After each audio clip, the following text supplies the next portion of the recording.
வணக்கம். 200+ சப்ஸ்கிரைபர்ஸ் வந்திருக்கீங்க, ரொம்ப நன்றி. வீட்டுக்கு கெஸ்ட் வந்திருந்தாங்க. 2 பிளேட்ஸ் அவங்களுக்கு ஸ்வீட் அண்ட் ஸ்நாக்ஸ். சும்மா அவங்க வேணவே வேணான்னாங்க. சரி ஃபார்மாலிட்டிக்கு ஸ்வீட் சாப்பிட்டோன்னு வச்சு கொடுத்தேன். அதில் ஒரு பிளேட் தான் அவங்க எடுத்துக்கிட்டாங்க. இன்னொரு பிளேட் நமக்குன்னு எடுத்து உள்ளே வச்சுட்டேன், ஜஸ்ட் ஃபார் ஃபன்.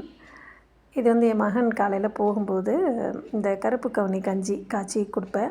அவனும் குடிச்சிட்டு நானும் குடிச்சிட்டு எங்களோட டே ஸ்டார்ட் ஆகும். தம்பி ஸ்கூலுக்கு கிளம்பிக்கிட்டு இருந்தான்.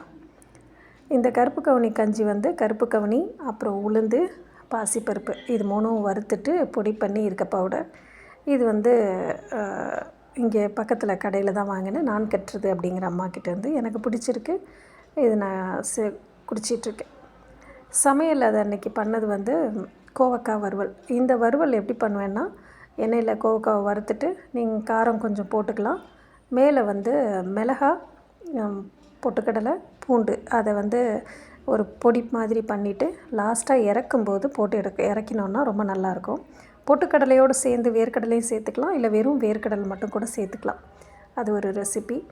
இது கருவாடு தொக்கு என் ஹஸ்பண்ட்க்கு. இது எனக்காகவும் அது என் ஹஸ்பண்ட்காகவும் செஞ்சது. கூட்டு பருப்பில் முட்டைக்கோஸ் போட்டு கூட்டு செஞ்சாச்சு. ஒரு சிம்பிள் லன்ச் மெனு அன்றைக்கி. இது காலையில் கருப்பு கவுனி கஞ்சி குடித்தாச்சு. அது என்ன சொல்கிறேன்னா, சின்ன அந்த இதில் நெய் வச்சுருப்பேன், பெருசில் நல்லெண்ணெய் வச்சுருப்பேன். சாப்பிடும்போது அதில் ஸ்வீட் இருக்குது. இது அந்த அன்றைக்கி செஞ்ச பூண்டு சட்னி இருக்குது அப்படின்னு சொல்லிகிட்ருக்கேன். ஒரு சின்ன விலாக் உங்கள்கிட்ட ஷேர் பண்ணிக்கலாம் அப்படின்னு சொல்லிட்டு தான்.